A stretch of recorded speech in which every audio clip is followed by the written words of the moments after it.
Hello, good evening. Good evening, sir. Good evening, sir. Oh, very nice. Nice meeting you, madam. Nice meeting you too, sir. Thank you, sir. Dr. Rakesh Ranjan sir is also there. So he will be the chairperson today. So let me just share the presentation, which zooms into all the people.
Okay, so good evening, everyone. I think the participants have started joining. Uh, in the meanwhile, so thank you, everyone, for accepting our invitation and joining this meeting. I just wanted first our chairperson and speaker to be inside the Zoom so that I can open the door for everyone to join because the Zoom is limited by only 100 members. Remaining people can join through YouTube channel, and we have been successfully doing very well through these. I think I request everyone to use a earphone. Okay, so my voice will be less low. So I request everyone to use a Zoom, means earphones, so that you will be able to hear me better. And I'm sure in YouTube it will be fine. Okay. So thank you so much. Good evening, everyone. So many people are sending messages. Now, without much delay, I would like to, introduce uh, our today's program. So, as all of you know, that today we are assembled here for the purpose of uh,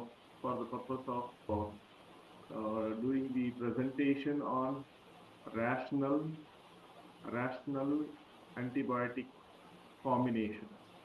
Okay, so that's the today's topic.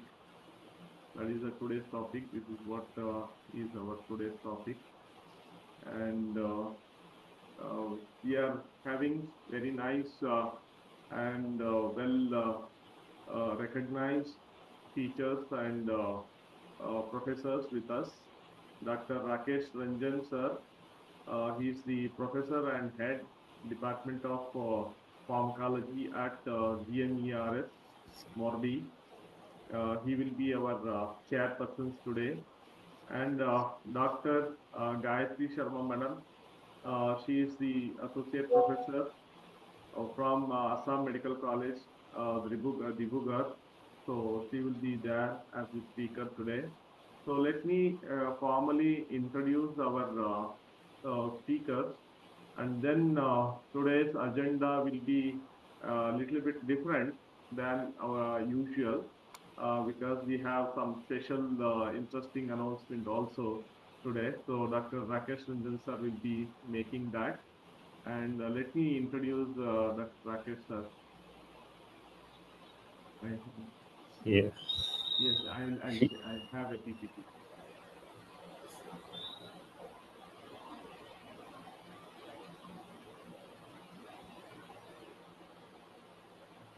Yeah.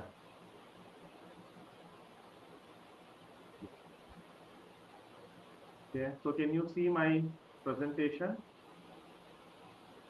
yes, sir. Yes, It sir. is Thank you visible. so much, sir. Thank you so much for confirmation.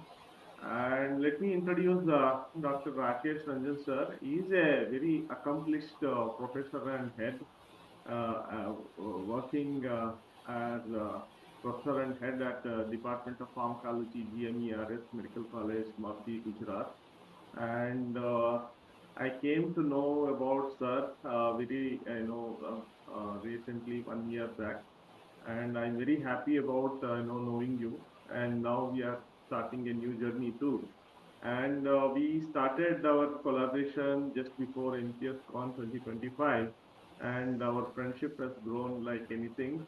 And to mark that, so you will see a very interesting, story coming from him. He has achieved a lot. He has attended and gained certification from Harvard University, trained to teach medicine, trained to teach in medicine, and again from John Hopkins, he has achieved advanced course in statistical reasoning, and then from Stanford, certificate course in statistics in medicine.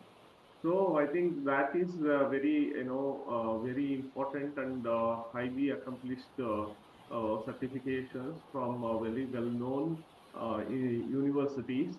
And he is the resource person in various workshops and conferences, especially related to biostatistics, pharmacovigilance, biomedical ethics, AdCom, and teaching methodology, MU-related topics, and also good clinical practice. And he worked as the member secretary at ethics committees, and editor is in the editorial board of four journals. And then he has published books also, so as a as an editor at least. And then he's also guide for PGs and PhD, and he is examiner also, and he has published good number of papers also. So with this, I would like to hand over the mic to Dr. Rakesh sir. Please take over, sir. So before that, let me just play one small video to introduce the today's important program. Yes. Let me just play that.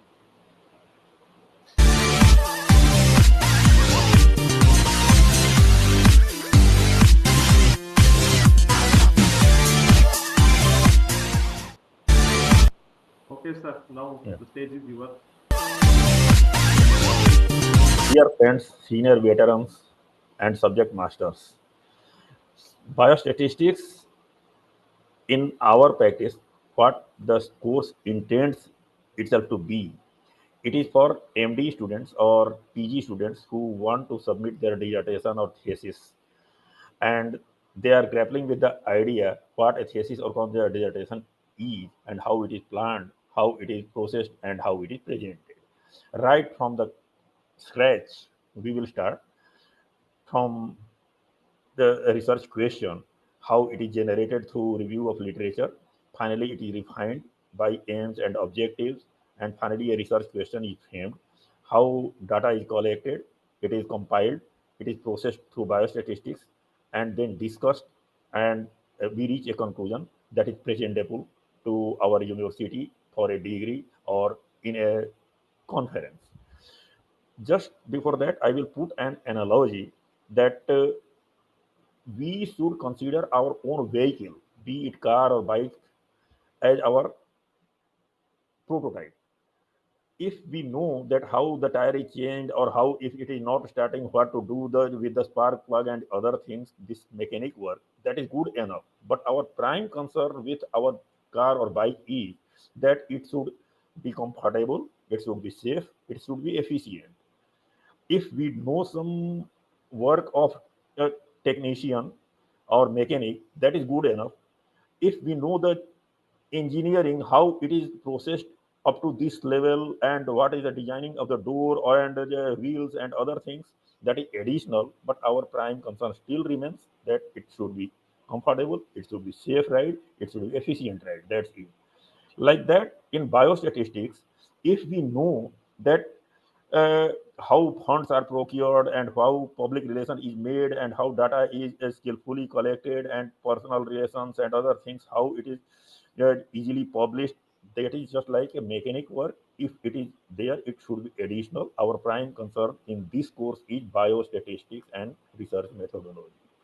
And if we know that why this test was originally devised like that, and historically how the improvements were there in the test, and how new tests come into the being, and why this test is better than the other test, this is good enough. But even in our own vehicle, we are not concerned about the door design and other engineering details. We are more concerned about still the three themes, that it should be safe, it should be comfortable, it should be efficient. Like that, in this course, we will primarily concern with study design and biostatistics. If anyone has extra caliber of public dealing and fund management and data collection skills and other things, welcome.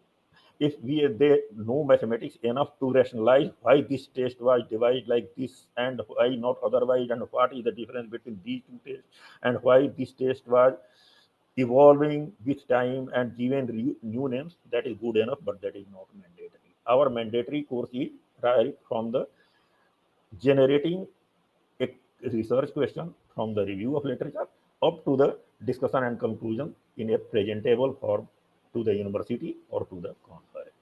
So this is mainly intended for a student who is going to do this, or a guide who is willing to do it more efficiently, more smoothly, and he wants to communicate all these things to his student in a smooth manner, without any confusion, without any uh, problem, seamless transfusion and impartition of the knowledge. That is the aim of this course.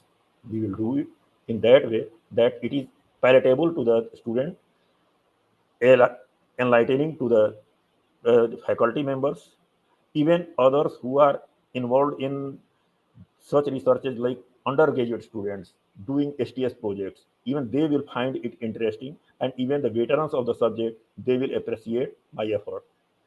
These are the extra epithets I would like to earn. Thank you, sir. Okay, sir. Thank you so much for introducing the course, and we will again discuss in the end more about what are the contents are. So now moving on to the next objective of the today's program is to introduce our today's speaker, Dr. Uh, Gayatri Sharma, madam. Sir, you can go ahead doing the honors, sir.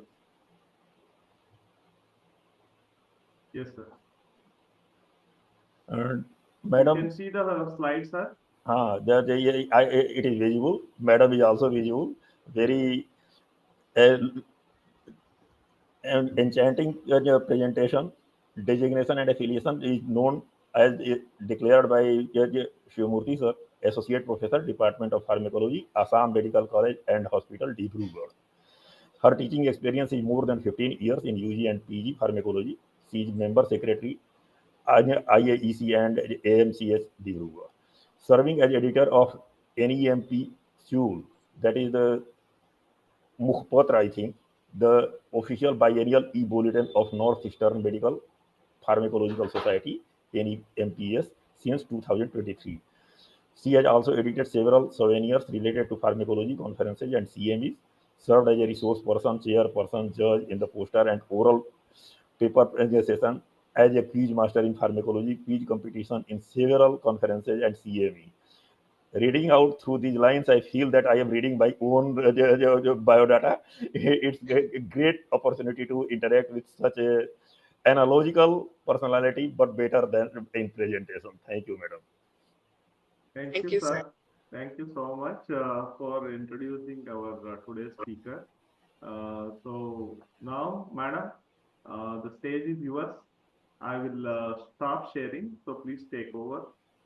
Thank you so much. Thank you, sir. Thank you so much. So I'll share my PowerPoint slides. Yes, ma'am. You can share screen, press on share screen and top left corner. Yeah. Yes, sir. Yes. So my slides are visible. Yes, madam. Yes, madam. Okay, sir. So first of all, sir, I would thank Dr. Rakesh Ranjan Pathak, sir, for your kind introduction. Sir, thank you so much for those kind words. And I actually feel absolutely honored to be introduced by such an accomplished person like you. And I would also like to thank Dr. Shivamurthy, sir, and the entire team of Medical Pharmacology Society for giving me this opportunity to be a part of this webinar. It's an immense privilege for me. And I would like to start the webinar right away. A very good evening to all present here. The topic of my today's webinar, as we all are aware of, is rational antibiotic drug combinations. Herein, I will be actually discussing those fixed dose drug combinations which are antibiotics basically, and which have been deemed to be rational and which have been approved by the government of India, as also the World Health Organization, and has been included in the essential medicine list published by the World Health Organization in 2023, and the NLEM, National List of Essential Medicines, published by the Indian government in 2022. So before I move on to the main topic, I'll just give you an overview of what I'll be discussing with you all today. Firstly, I'll be giving a brief definition of what fixed dose combinations are. I'll be talking about the advantages and disadvantages of fixed dose drug combinations. Then I'd be speaking on the criteria on the basis of which fixed dose combinations are considered to be rational. Then I'd be talking about some rational antibiotic fixed dose combinations approved by the Indian government. Then I'd be talking about some banned antibiotic FDCs as well. And lastly, I would wind up today's webinar by giving you a brief overview of the the drug regulating scenario as regards FDCs in India. So coming to the definition of fixed dose drug combinations. So from the name itself, we can make out that fixed dose drug combinations, or FDCs, are basically combination of two or more drugs in a particular fixed ratio.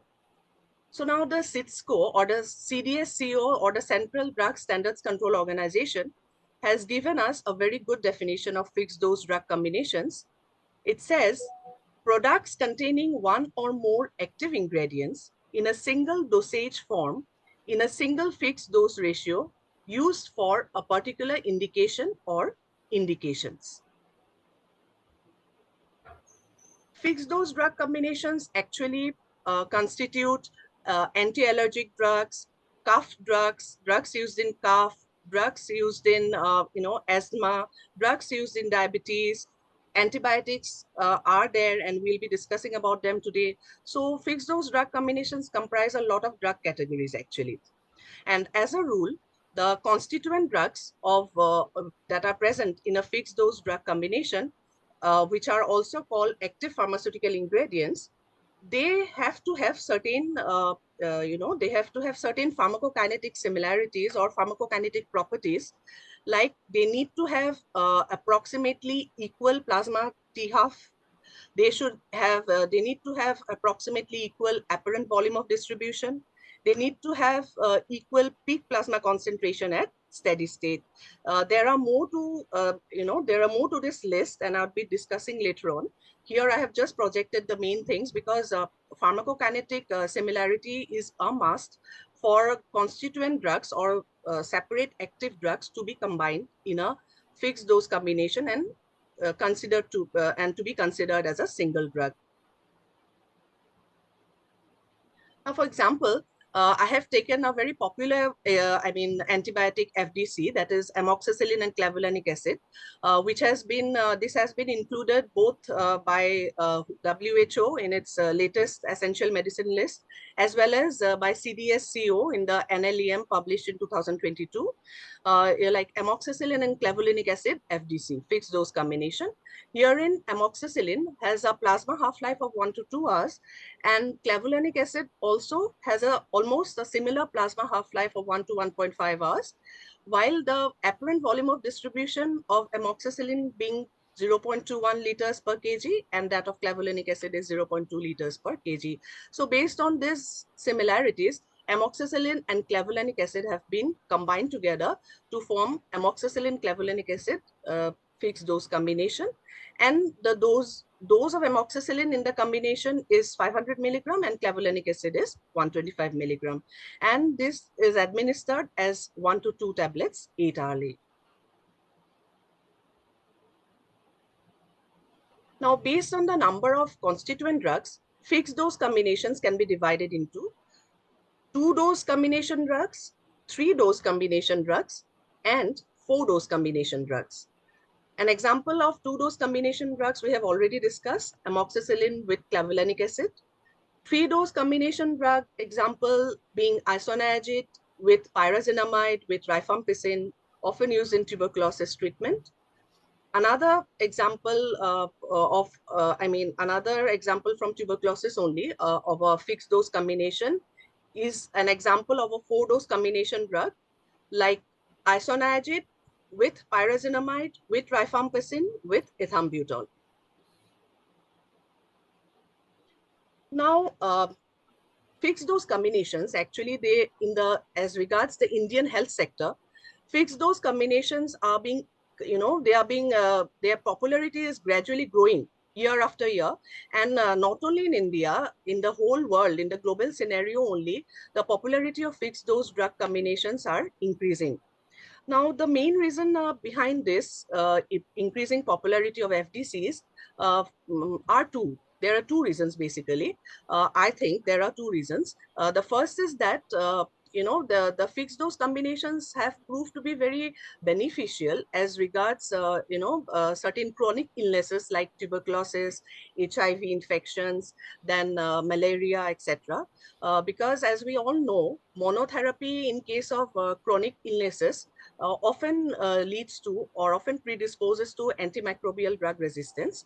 So, if we go for a combination of several drugs together as a fixed dose combination and administer to patients suffering from such illnesses, then it proves to be great beneficial. It proved to be of great benefit. There are various aspects to that as well. We'll be discussing later on. So that is one reason why fixed dose combinations are gaining in popularity. And the other is that the pharmaceutical drug companies, they are also very keen on manufacturing fixed dose combinations. Herein again, many reasons are there. Why the pharmaceutical companies, they prefer to manufacture FDCs.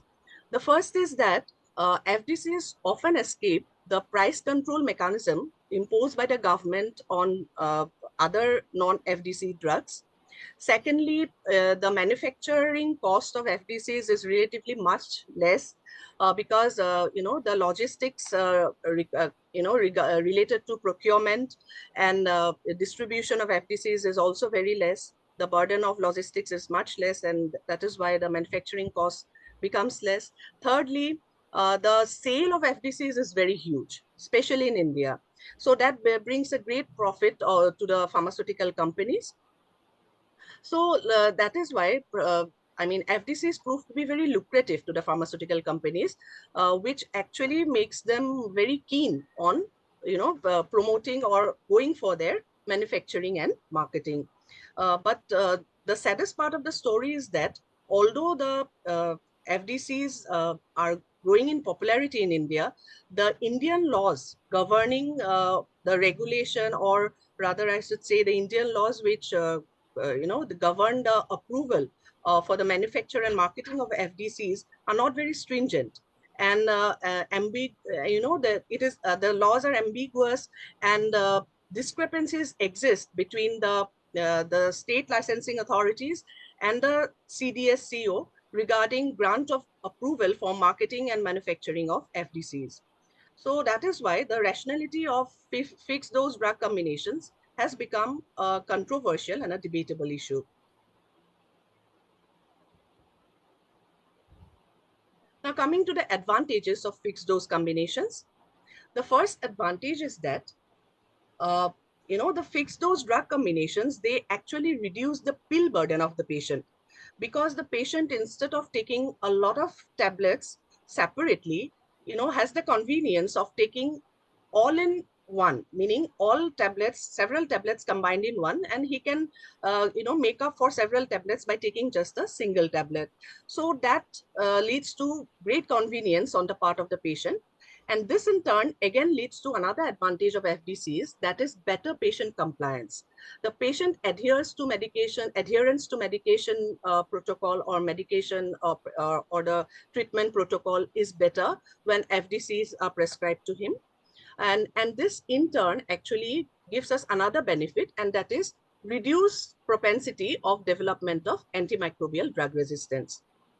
The next advantage is synergism, meaning usually it so happens that the active pharmaceutical ingredients in a particular FDC, they usually are synergistic. And that is why after their combination, the FDC that is formed usually has greater therapeutic benefit than the therapeutic benefits imposed by the individual drugs. The next advantage is that FDCs, they have reduced side effects as compared to the individual drugs when administered alone. And another advantage that I've already spoken about is that reduced incidence or reduced propensity of development of drug resistance. And the last advantage also I have stressed upon is that simplified logistics of procurement and distribution of FDC. And this leads to reduced manufacturing cost of the FDCs. So these are the advantages of FDCs. We will now be discussing the disadvantages of fixed dose combinations. The first disadvantage is that one of the constituents might turn out to be superfluous, meaning the active pharmaceutical ingredients in a fixed dose combination, it is not necessary that all the constituents, all the ingredient drugs of a fixed dose combination are exactly indicated in a particular disease condition. Because of the existence of several irrational fixed dose combinations, it so happens that one or more of the constituent drugs proves to be unnecessary in a particular disease situation or in a particular disease condition. And when such an irrational FDC is prescribed to a patient, then the result is that there is unnecessary exposure of the patient to unrequired or undesirable side effects. And also he is also exposed to increased financial burden unnecessarily. So that those are big disadvantages of FDCs. That is why we have to be very particular while prescribing FDCs, and we have to be aware of the fact that it is not good or it is harmful to prescribe irrational fixed dose drug combinations. Next disadvantage is that dose adjustment cannot be done, meaning in a fixed dose drug combination, whenever if we intend to adjust the dose of one active pharmaceutical ingredient, we cannot do that without adjusting the dose of the other active pharmaceutical ingredient. So it so happens that those adjustments cannot be done. And this is very disadvantageous in situations like, in certain situations when patients, require dose adjustment based on their weight, their age, or prevalence of comorbid situations, comorbid conditions, etc. The next disadvantage is that fixed dose combinations are not suitable in altered hepatic and renal function. If a patient is already, he is suffering from pre-existing liver disease or pre-existing renal dysfunction, and he is being administered FDC, wherein one of the active pharmaceutical ingredient is either hepatotoxic or has renal toxicity, then actually that particular FDC cannot be given to the patient, cannot be administered to the patient, in spite of the fact that the other one or more of other active pharmaceutical ingredients in that same FDC would have been necessary for that particular disease condition of the patient.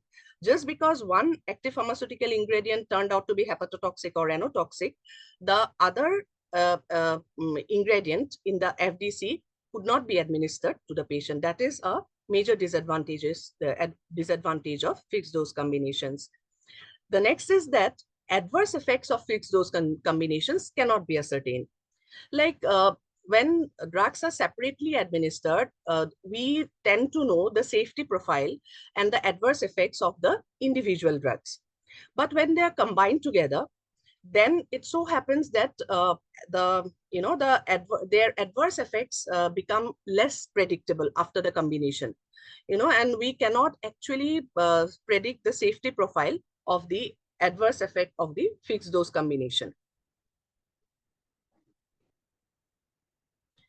The next disadvantage is that if contraindications exist, then it becomes difficult for the fixed dose combination to be administered. That I have already dealt with. Then individual drugs present in insufficient amounts. Yes, there are two aspects to this condition. Like it might so happen that the active pharmaceutical ingredients in the fixed dose combination might not be present in sufficient amounts to exert therapeutic benefit in a particular disease condition. Another aspect to this condition might be that during manufacturing, errors might take place in the minor dose titration of the ingredient drugs in the fixed dose combination. So in such a scenario where insufficient amounts of ingredient drugs are there in the fixed dose combination, there is every chance of development of antimicrobial drug resistance because of insufficient amounts of required dosage of drugs. Next is increased price of medication.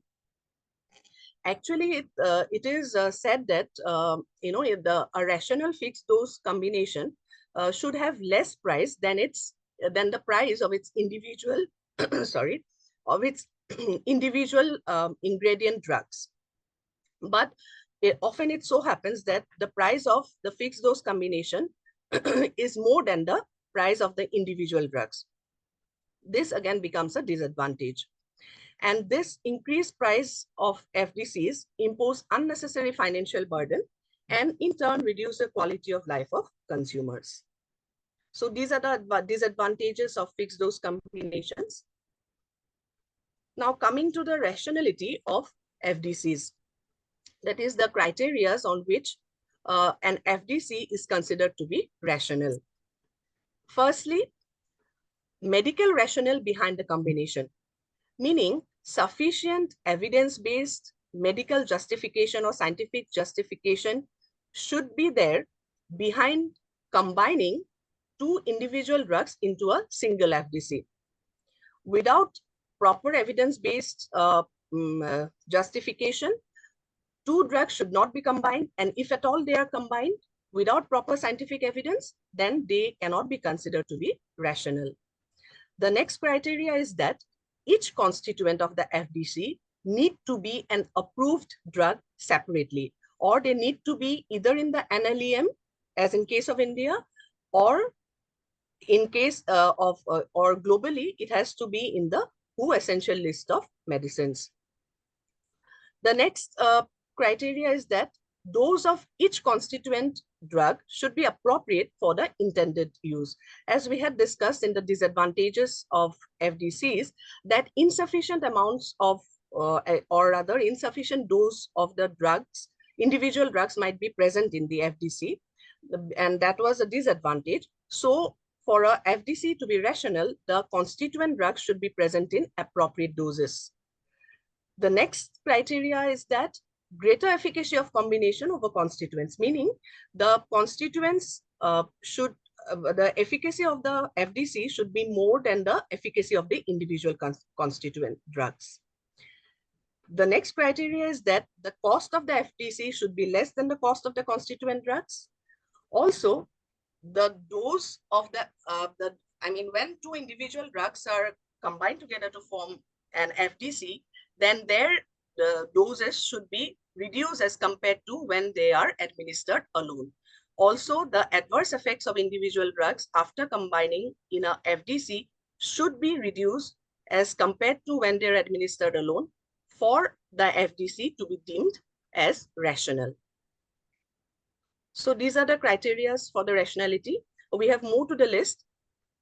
The next criteria is compatible pharmacokinetic parameters of constituents. Like we have discussed already earlier, that the pharmacokinetic parameters like apparent volume of distribution, plasma half-life, all these have to be compatible as regards the constituent drugs of the FDC.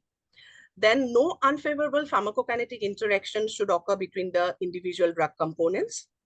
Also, the mechanism of action of the constituent drugs should be different. The pharmacokinetic parameters should be compatible or approximately compatible or similar, but the mechanism of actions of the constituent drugs should be different, or otherwise there might be therapeutic failure or enhanced toxicity of the FDC. And also one of the constituents of the FDC should act as a booster for it to be rational. And the last criteria for rationality of FDC is that it should contribute to reduction in the development of antimicrobial resistance. Now herein I would like to infer that, the FDCs are like, it's like a double-edged sword. That's because on one side, they irrational FDCs, they contribute to increased development of antimicrobial resistance, while on the other side, a rational FDC contributes to reduction in the antimicrobial resistance development. So that is why we should be very careful while prescribing and while dealing with fixed dose combinations. Now coming to the list of rational antibiotic fixed dose combinations, as I have told earlier, I have prepared this list after going through the 23rd WHO model list of essential medicines published in 2023 and the National NLEM, that is National List of Essential Medicines, published in September 2022. So the drugs or the antibiotic FDCs which have been approved are firstly amoxicillin and clavulanic acid. The oral preparation, tablet preparation, as well as powder for injection has been approved for amoxicillin and clavulanic acid. Next is piperacillin and tazobactam combination, approved as powder for injection.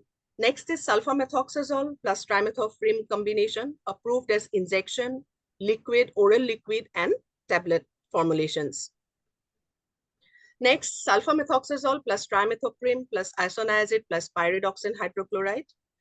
Next is ticarcillin plus clavulanate. Next, imipenem with silastatin. Next is cephalexin with clavulanic acid. Meropenem with vaborbactam.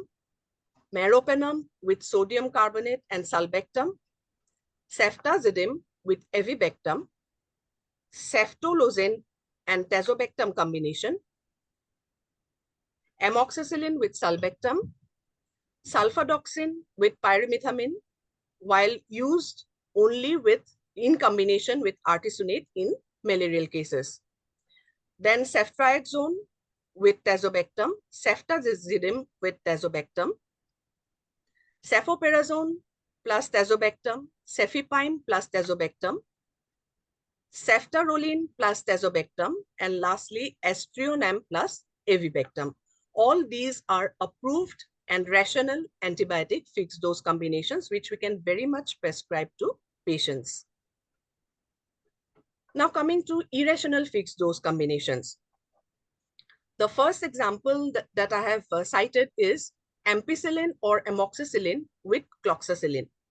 This FDC is considered irrational because ampicillin is effective against gram-negative organism, gram-negative bacteria, while cloxacillin is effective against staphylococcal infections. So that is why mixed gram-negative and gram-positive infection, since they do not coexist or they rarely coexist, that is why ampicillin-cloxacillin combination or amoxicillin-cloxacillin combination is not considered to be rational. Next, irrational FDC is mucolytic, a combination of mucolytic agent and antibacterial. Here also several trials have proved that antibacterial therapy does not require a mucolytic agent. And that is why the combination is not considered to be rational. Antibacterial with antiamoebic. Now this is a combination, or this is a FDC which is very much prevalent in our market, in the Indian markets, in the local Indian markets, and this combination is very much prescribed by clinicians as well. Indiscriminate prescription occurs, I should say. And this is why this combination, like for example, ofloxacin, onidazole, this combination is why it is considered to be irrational. This is because a patient does not suffer from both types of dysenteries together, meaning both types. By both types, I mean that a patient does not suffer from bacterial dysentery as well as amoebic dysentery at the same time. So there is no need of an antibacterial and an antiamoebic together while prescribing for, while prescribing in a dysentery patient. And this is actually an example of a situation of a FDC where one of the constituent is superfluous actually. And it adds to increased cost, increased adverse effects, and increased propensity of drug resistance. Next is tetracycline and metronidazole. This again is an irrational fixed dose combination. Here also one of the constituent is unnecessary and the patient may need only one drug. So the key point is correct diagnosis. Actually, just like I said a few moments back, that there is indiscriminate prescription of ofloxacin and onidazole or antibacterial and antiamoebic in the Indian market. What I think the main reason behind this indiscriminate prescription is that there is imprecision in diagnosis, and secondly, there is lack of good laboratory facilities, or rather fast laboratory facilities, and this has led the clinicians to actually prescribe certain irrational fixed dose combinations. So that is why we should lay stress on correct diagnosis of the disease so that we can stick to prescription of only rational FDCs. Now here is a list of banned antibiotic FDCs, and this list has been updated till April 2025. And herein I have included those fixed dose antibiotic fixed dose combinations which have been banned by the CDSCO in April 2025. Another list was published by the CDSCO in August last year, that is 2024, wherein the CDSCO had banned 156 drugs, and of the 156 drugs, several drugs were antibiotic FDCs. 156 FDCs, I mean, okay, the CDSCO had actually banned 156 FDCs in August 2024, and of the 156, several were antibiotic FDCs, and I have incorporated all those banned antibiotic FDCs in this list. Plus, this list also contains those banned antibiotic FDCs in the years previous to 2024. So it's a big list, and I'll be reading out the entire list to you. The first is cefixime plus ofloxacin plus lactic acid bacillus, then meropenem plus avibactam. Next is cefixime plus azithromycin plus lactic acid bacillus. Next is rifaximin plus metronidazole, norfloxacin with metronidazole, ofloxacin, ornidazole, and resicadotril combination, meropenem with EDTA for injection, neomycin plus ketoconazole plus iodochlorhydroxyquinoline plus tolnaftate plus clobetasol cream base, azithromycin plus adapalene, clindamycin with zinc, silver sulfadiazine plus chlorhexidine plus allantoin plus aloe vera with vitamin E, tetracycline with colistin, ofloxacin plus beclomethasone plus lignocaine, norfloxacin with tinidazole with beta-cyclodextrin, prepared as an eye ointment, doxycycline with ornidazole plus bromelain plus lactobacillus rhamnosus plus lactobacillus reuteri, erythromycin plus lactic acid bacillus, doxycycline plus beta-cyclodextrin plus serratiopeptidase. Till here, these were the banned antibiotic FDCs, which have been incorporated in the list published in April 2025 and August 2024. From here on, these are the banned antibiotic FDCs, which were banned by the CDSCO before 2024. So they include antidiarrheal formulations for pediatric use with diphenoxylate, loperamide, atropine, hyoscyamin, antidiarrheals with electrolytes, nalidixic acid with any antiamoebic including metronidazole, loperamide with furazolidone, combicate of serratiopeptidase with diclofenac and doxycycline, azithromycin plus cefixime, amoxicillin plus dicloxacillin, azithromycin with levofloxacin, cefixime plus linezolid, amoxicillin plus cefixime plus clavulanic acid, ofloxacin, there's a typing error, I'm sorry for that, ofloxacin, nitrous oxide, cefodoxime proxetil plus levofloxacin, combicate of azithromycin, secnidazole, fluconazole, levofloxacin with ornidazole and tocopherol acetate, azithromycin with ofloxacin, amoxicillin plus tinidazole, doxycycline plus serratiopeptidase, cefixime with levofloxacin, ofloxacin, metronidazole, and zinc combination, combicate of azithromycin, fluconazole, and ornidazole tablets, amoxicillin plus dicloxacillin plus serratiopeptidase, azithromycin plus cefodoxime, ofloxacin, lignocaine, clotrimazole, and beclomethasone combination, cefuroxime plus linezolid, ofloxacin plus ornidazole plus zinc, metronidazole, norfloxacin, amoxicillin plus bromhexine, ciprofloxacin plus neomycin plus fluticasone plus clotrimazole. This is a long list. I'm sure you all have become, it has become monotonous for you all, but please bear with me. Metronidazole with tetracycline.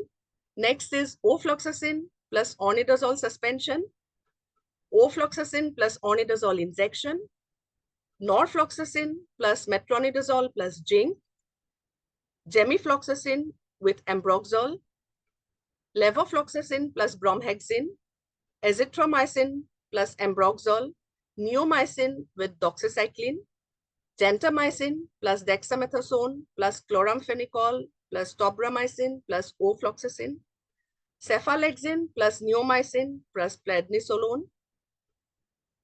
tetracyclines with vitamin C, penicillins plus sulfonamides, and lastly, streptomycin plus penicillin in parenteral preparations. So we have come to the end of the list, but I'm very sure that a knowledge of this list is very much essential for us pharmacologists, as well as also the clinicians, because this would help us to stop writing or prescribing banned antibiotic FDCs to patients, even though many banned antibiotic FDCs are prevalent in the market. Now, coming to the end of today's webinar, rather I should say, coming to the end of my presentation, I'll be talking briefly about the drug regulating scenario regarding FDCs in India. Now, we all know that the Drugs Controller General of India is the highest post of the CDSCO, that is the Central Drug Standards Control Organization, under the aegis of Ministry of Health and Family Welfare. And the CDSCO is the main drug monitoring body in India. The rules and, or rather I should say, laws and acts governing the manufacture and marketing of fixed dose combinations in India are specified in the section 122E of the Drugs and Cosmetics Act of 1945, wherein they have dealt elaborately regarding the preclinical and clinical trials of FDCs.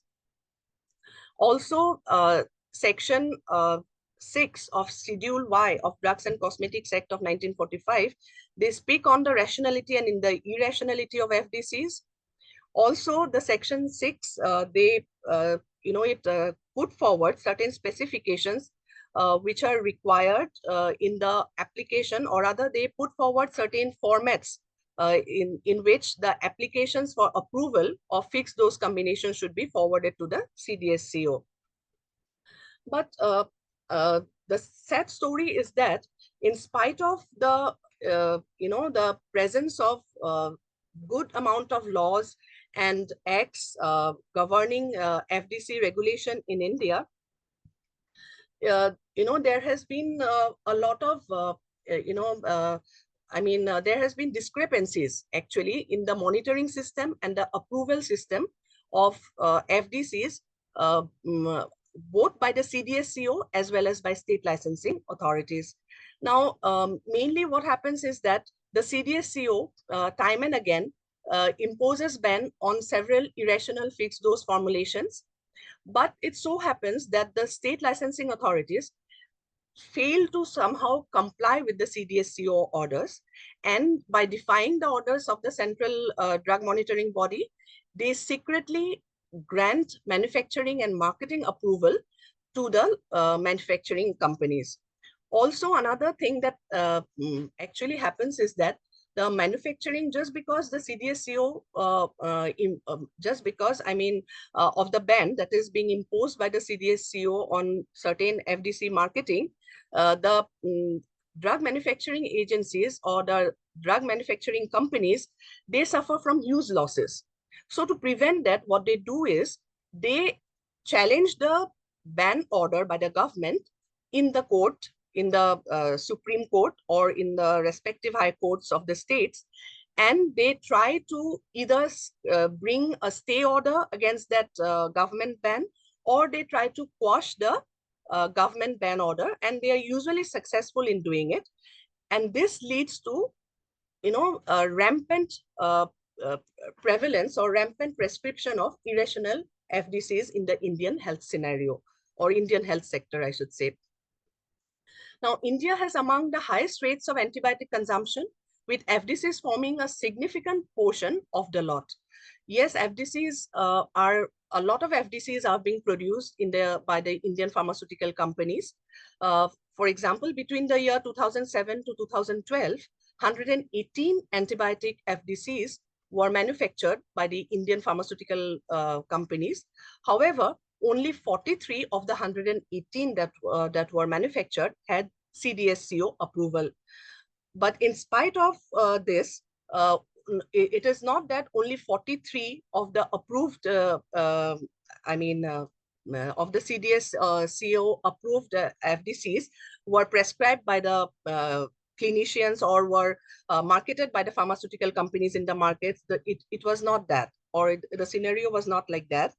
In fact, of the 118 FDCs, those FDCs which were irrational or which were not approved by CDSCO were also available in the Indian market for buying and selling purpose. And plus, the clinicians also had no knowledge that, they were lack of, or rather I should say they were ignorant of the banning of these FDCs, and they were continuing to prescribe the irrational FDCs to the patients. The scenario, and this is not the scenario, this scenario was not there in only in 2007 or 2012, but this scenario is prevalent even now, and it is happening even now. So that is why we need to take steps to actually prevent this, to prevent the marketing and prevent the prescription of irrational FDCs in the Indian health sector. For this, certain suggestions have been put forward by me. The first is that manpower of CDSCO as well as Drug Controlling Authority of the states should be increased so that stringent supervision and monitoring of the regulatory systems or the implementation of the laws governing the FDCs is maintained. Secondly, there should be harmony in the licensing procedures of central and state licensing authority. Just as I said a few minutes before, that certain state licensing authorities of certain states, they don't abide by the CDSCO order, and they go on, giving approval to drug manufacturing companies for irrational FDCs as well, or banned FDCs as well. Then there should be transparency and accountability of the regulatory authorities as regards FDCs, marketing and grant of approval for marketing and manufacturing. Next is that standard treatment guidelines should be adopted by clinicians for prescribing antibiotic fixed dose combinations, or in general, all fixed dose combinations.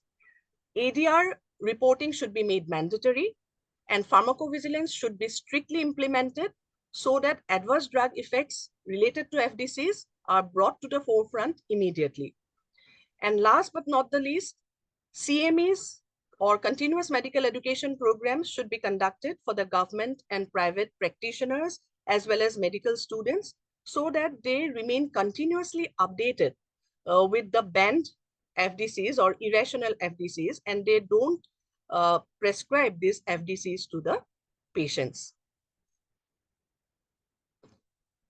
So the take-home message is, in order to curtail the alarming rise of antimicrobial resistance, the 5 R's of medication should be applied or should be kept in mind at the time of prescribing antibiotic fixed dose combination to the patients.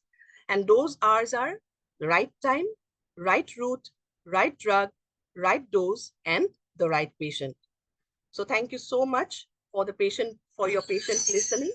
And I sincerely hope that the problem that we are currently facing with irrational FDCs would be removed, and rational FDCs would take us a long way in improving the health of the public health in the Indian health sector.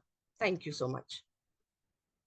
Rakesh sir, Dr. Rakesh Ranjan sir, are you there?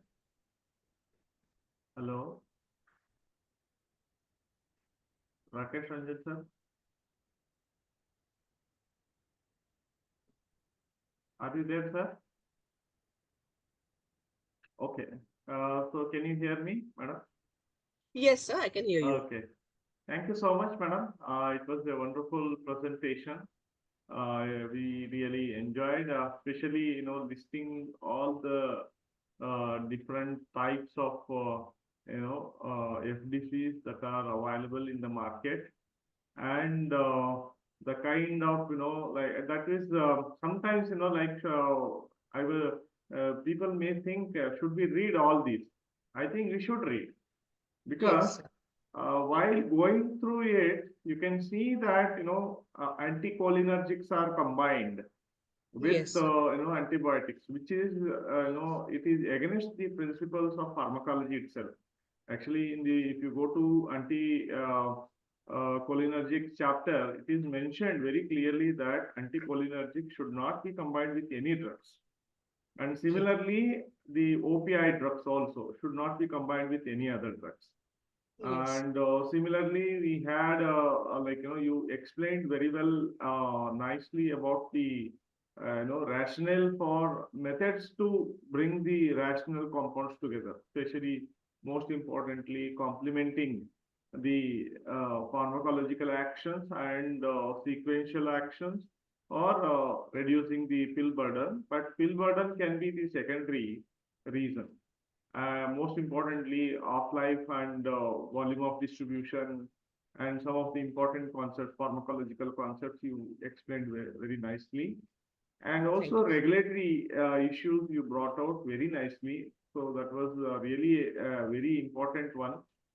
Because even today, if you go to market and you can pick up, pharmaca, especially in a pharmacy, you will find anything and everything sold, like any vegetables or any other, plastics. Similar to that, drugs are also sold. So I feel very bad about that we are unable to control that. But only thing is that what is the best way of controlling? One is educating the people and the Yes. prescribers, and also the pharmacy graduates and drug inspectors and the pharmacists. They should Yes. have the most important concern that what are we giving to our society, because should we keep this medicine in my shop or not? It should not be that it is my right, I have got the license and I can sell anything. That attitude should be stopped. Most importantly, attitude that I am an Indian, I want to give good things to my Indians. So if we feel that way, and it should come from the within the person, that from his own soul and mind, he should decide that these kind of products are not kept in the shop itself.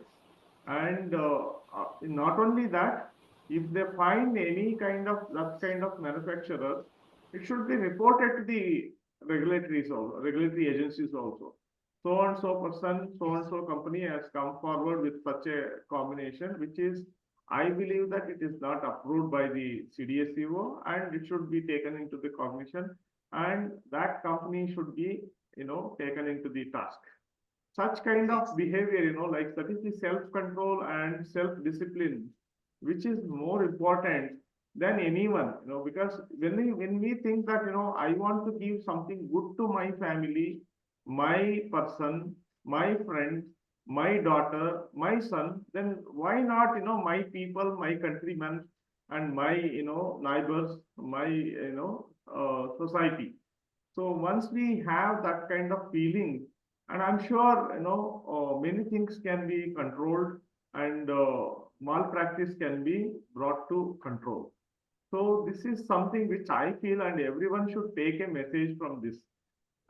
So to continue with our discussion, madam, before getting to our discussion, I just want to again, introduce about our course actually, because this is something which I would like to share the screen and then talk about our course, so that all our audience who joined later, they should be able to.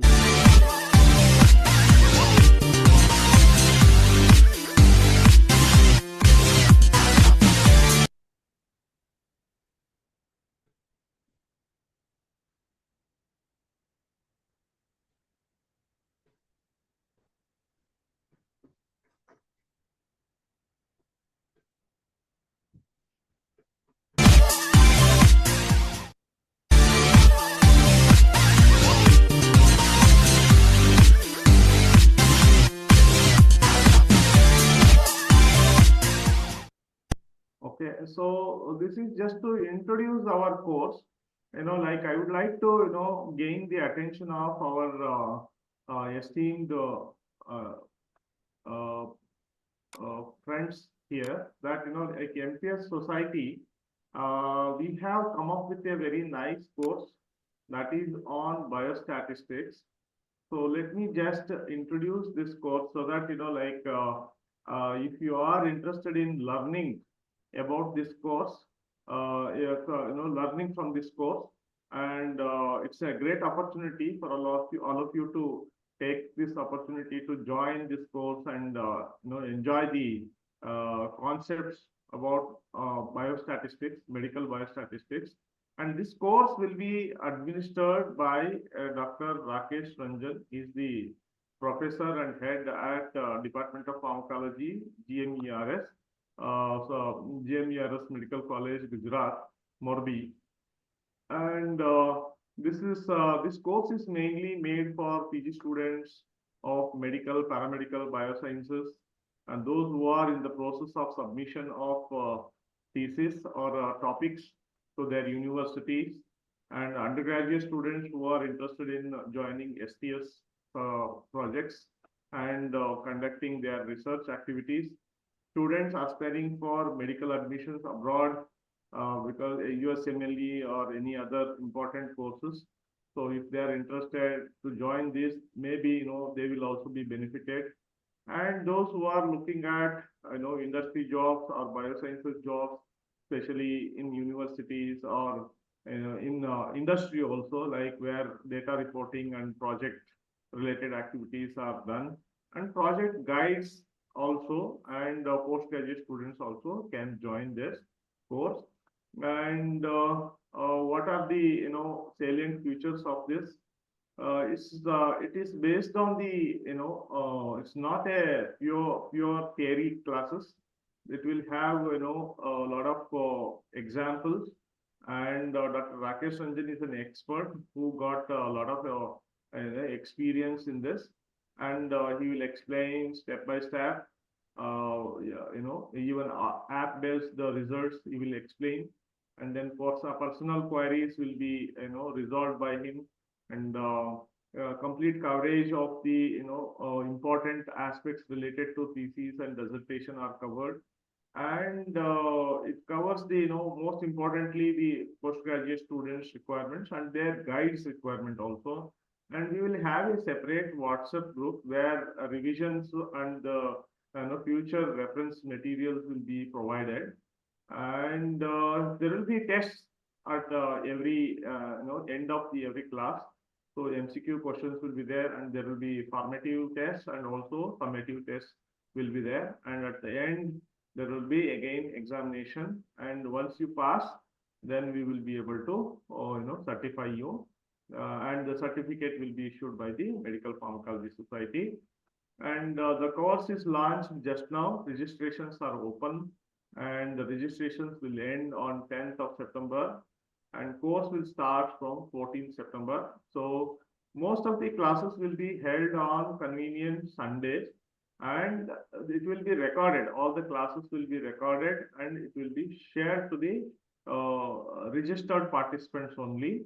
Okay, and once they attend, the classes, so that link will be clear. Okay, and the MCQs links will be provided, and they can work out all those and then submit their project work or questions, and then after that they can complete the classes.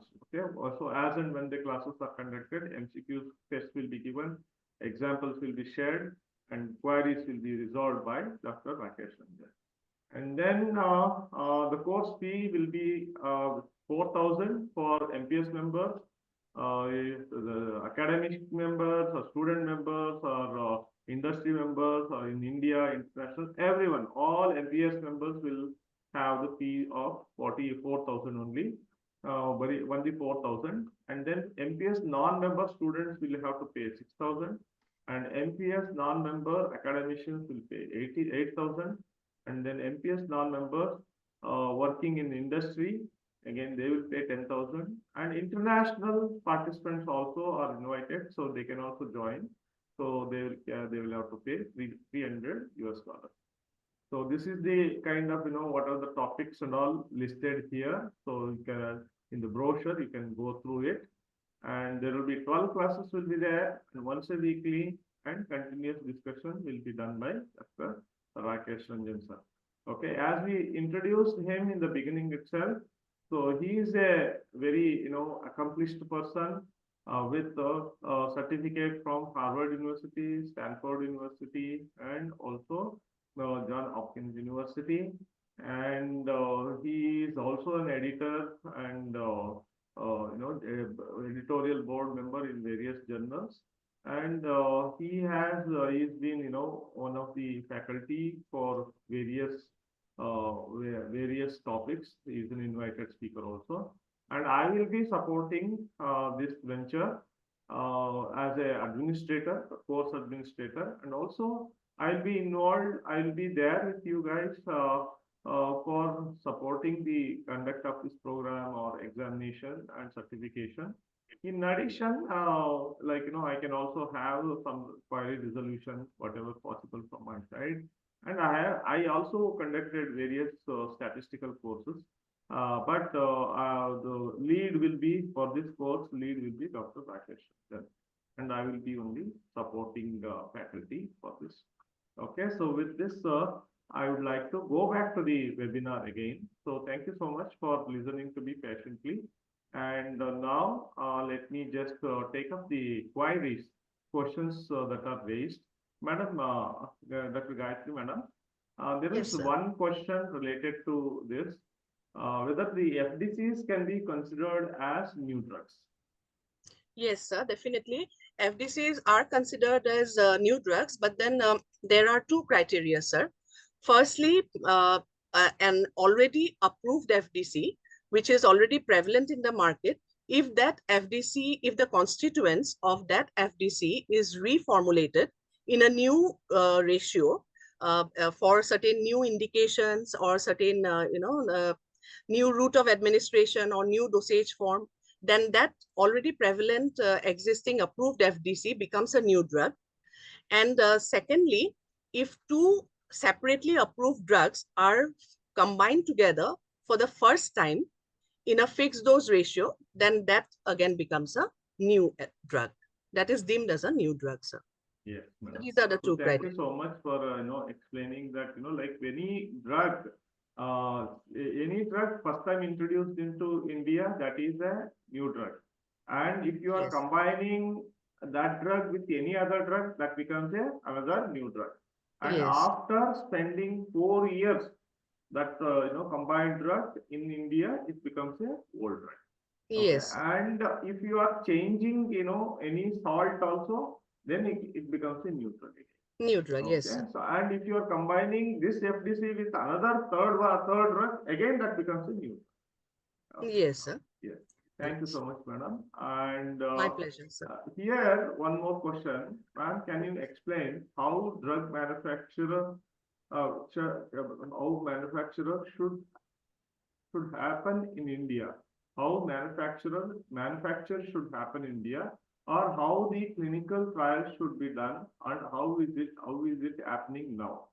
So basically she is asking about how the manufacture practices are happening now and how the clinical trial processes are happening now.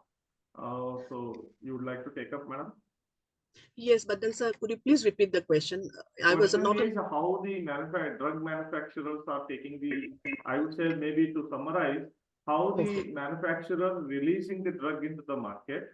Okay. So with the clinical trial or without clinical trial? I think I'm not very sure, sir, about this, I should admit. But then I think the manufacturers are taking the drugs or releasing the drugs into the market with the clinical trials. That's because based on the, when they have to apply for approval in the CITSCO, in the CDSCO, they have to provide all details regarding preclinical studies and clinical studies, as also bioequivalence, bioavailability studies, and everything in specified formats to the CDSCO. And after going through all those applications, then the CDSCO actually approves the drug for marketing, or they ban the drug, or they remove the, they don't release it for marketing. They don't approve it for marketing. But it so happens, sir, that sometimes in spite of the, I mean, like I think, sir, that the drug manufacturing agencies, they actually tie up, because whatever knowledge I could gather after going through different articles, that the drug manufacturing agencies, they tie up with the state licensing authorities, regional state licensing authorities, and they don't like comply with the CDSCO order.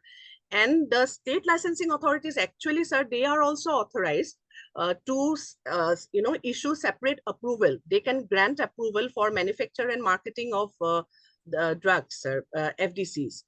So the marketing, I mean the companies, drug companies, they actually contact the state licensing authorities, and the state licensing authorities actually go for granting the approval for marketing by defying or without letting the CDSCO know about it.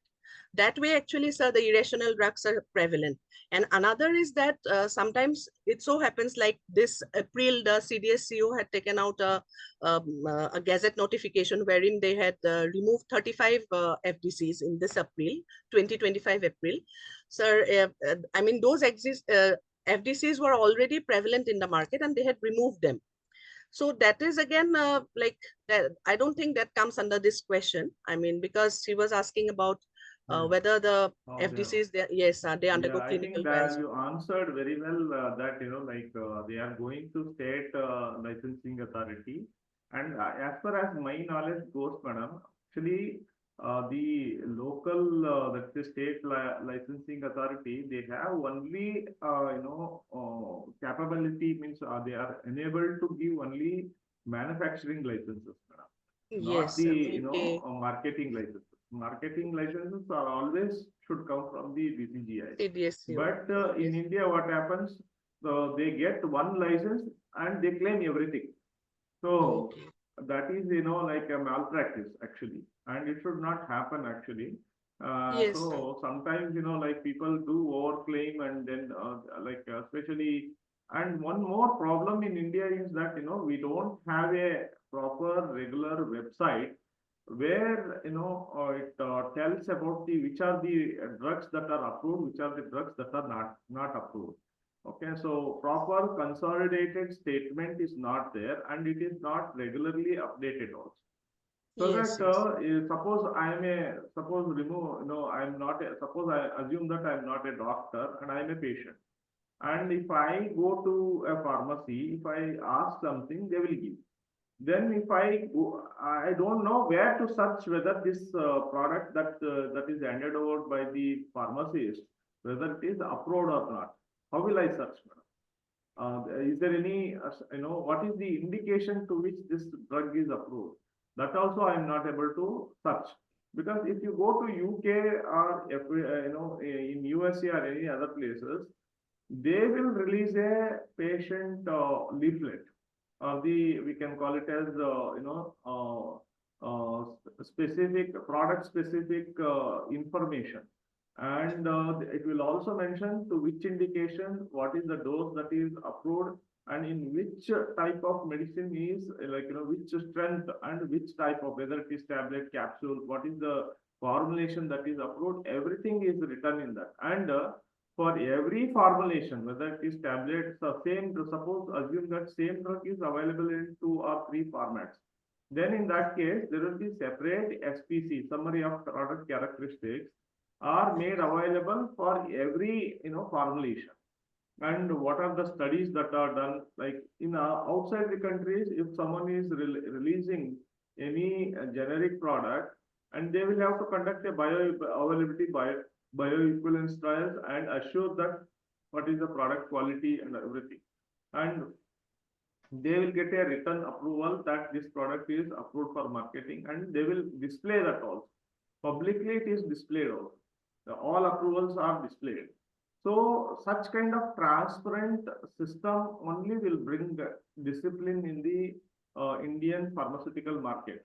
But that kind of discipline is not there. That, open information systems are not developed, and it is a high time that, I urge DCGI takes up it very seriously. CDSO takes up it very seriously, and because now India is literate, it is no more a illiterate country. So Yes. India is a literate country, and lot of graduates are there. So many graduates apply even for becoming a security guard also. So such kind of education systems are built in already, and highly educated people are there, and they are still able to decide whether what is good for them, what is not good for them. And mobile use is very rampant, and every transaction, especially even 5 rupees, 1 rupee, also happening through digital system. So our people are capable of understanding what is good, what is bad. So at least this is high time, that they should bring in all these transparent, drug information system, uh, open for the public so that they understand which drug is approved, which drug is not approved. So what do you say, madam? Do you agree with Yes, this? sir. Very true, sir.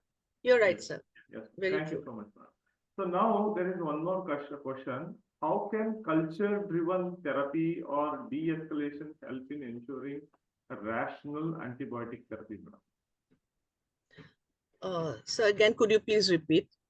So Mr. Dr. Raja Chakravarti is asking Okay, sir. how culture sensitivity system can be help will help in increasing the dose or reducing the dose of rational means reducing the dose of antibiotics.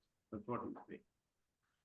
Antibiotics or fixed dose combination antibiotics. I mean, sir, Yeah, he's asking only about antibiotics, sir. antibiotics from any antibiotic. Yes, sir, because yes, culture and sensitivity reporting is very required, sir, for any drug because nowadays the antibiotic stewardship program concept has come up. So, sir, that is why culture and sensitivity needs to be done, sir, for so. But then de-escalating and escalating the dose of antibiotics, I don't think culture and sensitivity helps much in that aspect. But then while choosing the right antibiotics, culture and sensitivity report does help. But for de-escalation and escalation of doses, I'm not sure, sir, but I don't think culture and sensitivity reports would help. Yeah. Okay. So thank you so much. And Pleasure. one more question is there any great role that can be played by clinical pharmacologists to ensure rational antibiotic use?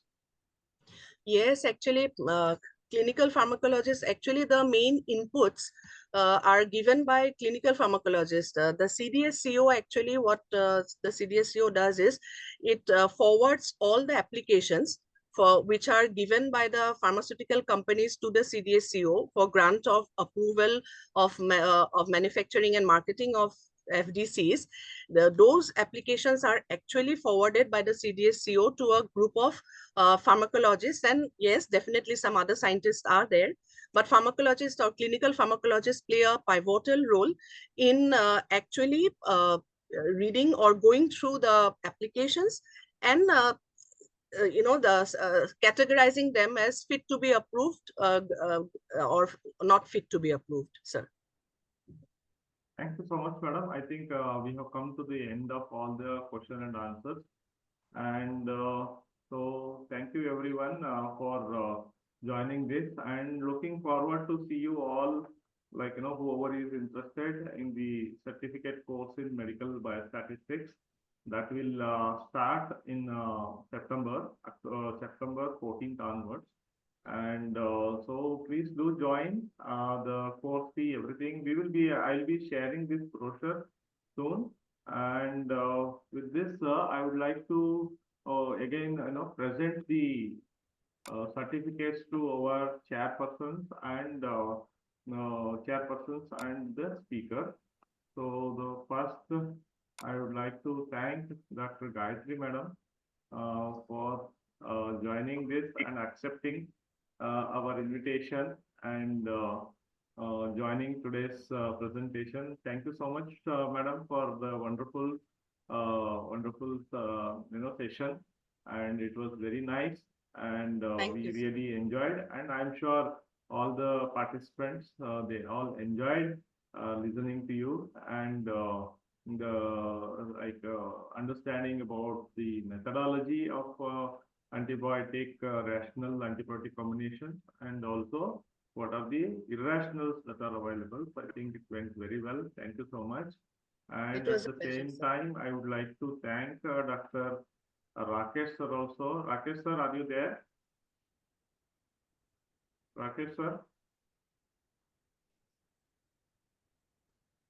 So he is there, but he is in mute state, sir. Yeah, sir, can you unmute yourself? Yes, sir. I am Yes, available. sir. I am here. Yes, sir. Yes, sir. Please, sir. So thank you so much for joining us as the chairperson for today's presentation. And you would like to say a few words, sir, before closing?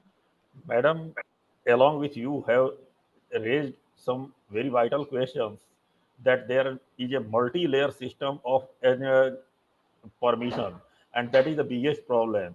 If the government plans something, court comes in between. If court gives injunction, there is some circumlocutory arguments against it, and politics decides something else.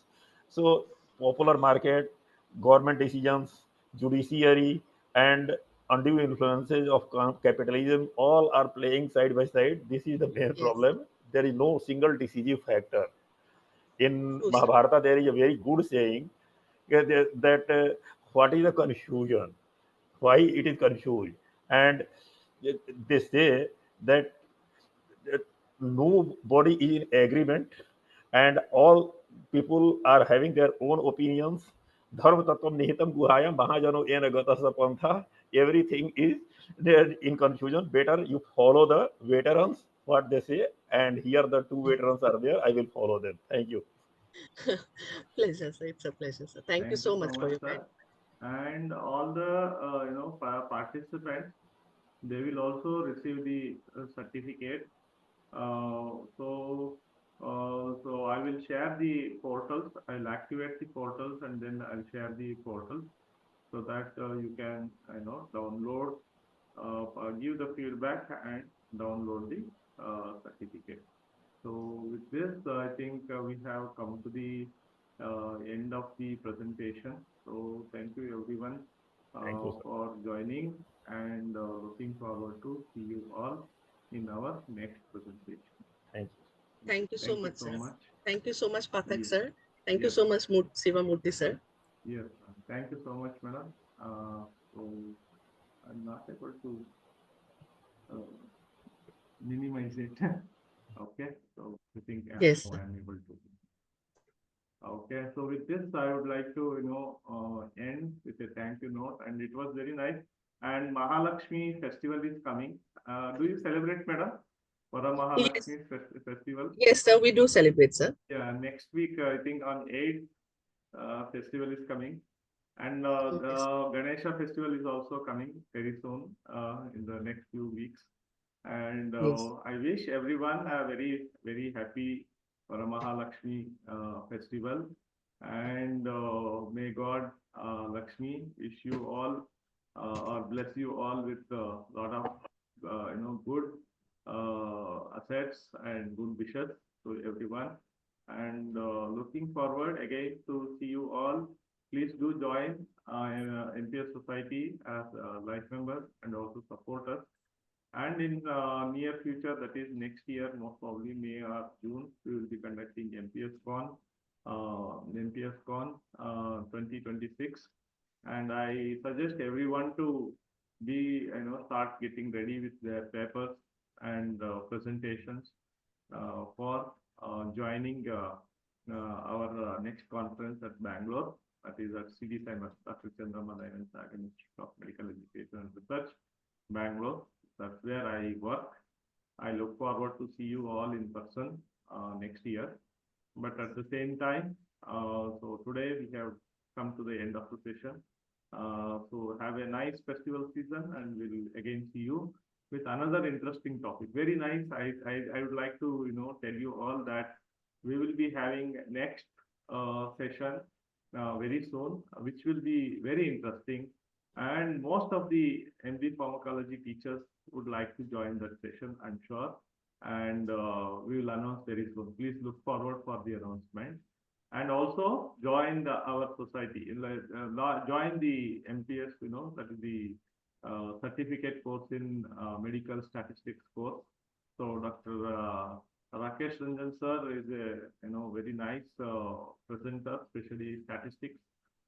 As all of you know, that statistics is a difficult subject, but he will make it more joyful and also jovial also. So he presented very nice topic on this during our NPS Con 2025 at Guwahati, and we will definitely have a nice course, and looking forward to certify all the interested participants on certificate course in medical biostatistics. Thank you, madam. Thank you, sir. Thank you. It was a pleasure, sir. Thank you. Thanks, sir. Thank you, everyone.